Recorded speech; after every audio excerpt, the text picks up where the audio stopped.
আসসালামু আলাইকুম ওয়া রাহমাতুল্লাহি ওয়া বারাকাতুহু। আসলে আমরা যে অবস্থানে থাকি সবাই আল্লাহর কাছে শুকরিয়া করা দরকার। আমার পজিশন থেকে অনেকে হয়তো আরও অনেক কষ্টের মধ্যে আছে, কিন্তু এগুলো কিন্তু আমরা রিয়ালাইজ করি না। তাহলে আপনি তখনই রিয়ালাইজ করতে পারবেন যখন আপনার আরেকজনের কষ্টটা আপনি বুঝতে পারবেন। আরেকজনের কষ্ট না বুঝে কখনো এটা রিয়ালাইজ করা যায় না। আমরা অনেক ভালো আছি কারণ হয়তো আমরা রাতে ঘরের মধ্যে বিছানায় শুয়ে থাকি, আর অনেক মানুষ আছে যারা ফুটপাতে রেল লাইনের মধ্যে রাত যাপন করে। বিষয়টা খুবই বাস্তব, কারণ কারো ঘর থাকে, কারো ঘর থাকে না। ঘর থাকে না, যাদের ঘর নেই তারা ফুটপাত বস্তিতে ফুটপাতের মধ্যে রেলওয়ে স্টেশনের মধ্যে জীবন কাটায়। আপনাদেরকে আমি ভিডিওতে দেখাবো রেলওয়ের মধ্যে এই লোকগুলো কীভাবে রাত যাপন করতেছে, কত কষ্টের মধ্যে জীবন দেখতেছে, শুয়ে আছে, রাত যাপন করে সকাল উঠেছে,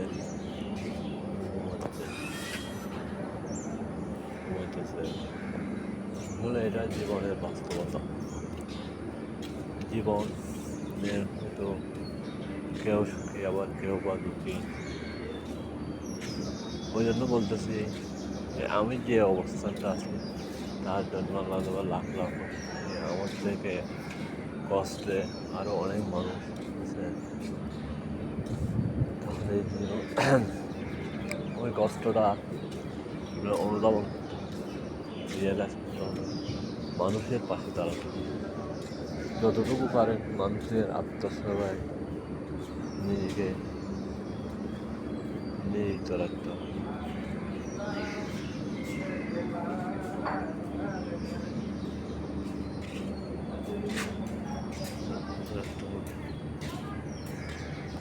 আত্মসেবায় নিয়োজিত রাখার মধ্যে জীবনের সার্থকতা।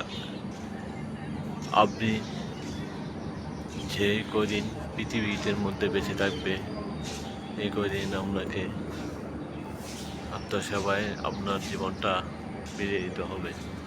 এই জীবনটা খুবই ছোট্ট, একদিন এই জীবন ফুরিয়ে যাবে।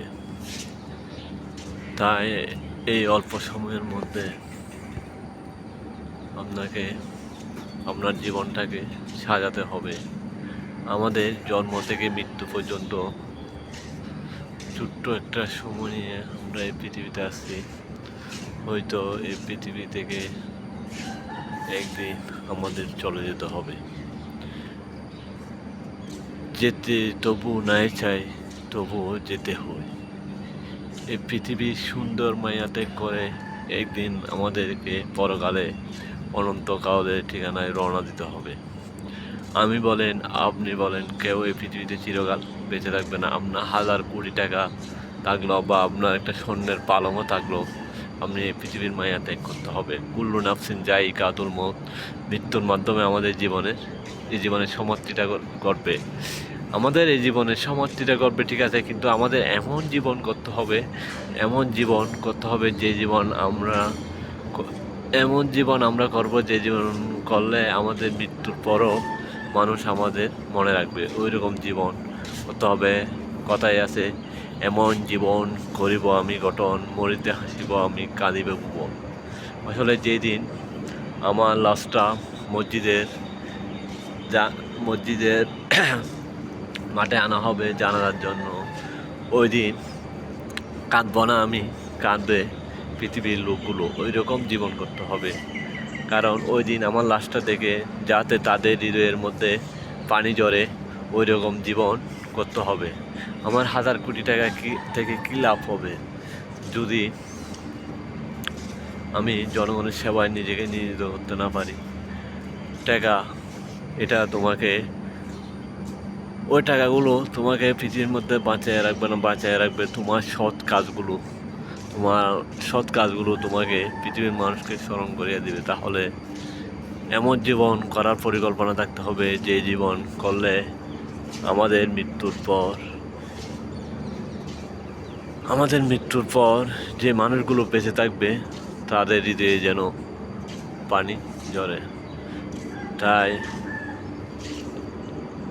আমি আশা করি আপনারা এমন জীবন করবেন যে জীবনে মৃত্যুর পরও আপনাদেরকে পৃথিবীর মানুষ মনে রাখবে। পৃথিবীর মানুষের হৃদয়ে আপনি কেটে যাবে। চেষ্টা করবেন যাতে এমন জীবন গড়তে পারে। এমন জীবন গড়ার মাধ্যমে হলো জীবনের সার্থকতা। মানুষ আসলে বাঁচে তার কর্মের মধ্যে, বয়সের মধ্যে নয়। বয়স একদিন ফুরিয়ে যাবে, কিন্তু তোমার কর্মগুলো রয়ে যাবে চিরকাল। তোমার কর্মের মাধ্যমে তুমি অমর হয়ে থাকবে। তাই আমি এটা কামনা করি, সুন্দর একটা যে সময় আছে ওই সময়ের মধ্যে সুন্দর একটা জীবন গঠন করতে পারো। প্রত্যেকটা মানুষের এই পরিকল্পনা করা উচিত যে ছোট্ট সময়ের মধ্যে জীবনটাকে কীভাবে সুন্দরভাবে সাজিয়ে জীবনের শেষ নিঃশ্বাস পর্যন্ত সুন্দরভাবে চলা যায়, এটা পরিকল্পনা করা। আমি এটা পরিকল্পনা করা। তাই আমি প্রত্যেক মানুষকে বলবো যাতে সুন্দর একটা জীবন গঠন করে সবাই হৃদয়ের মাঝে থাকতে পারে। এই কামনা করে আমি আমার এই ভিডিওটা এখানে শেষ করলাম।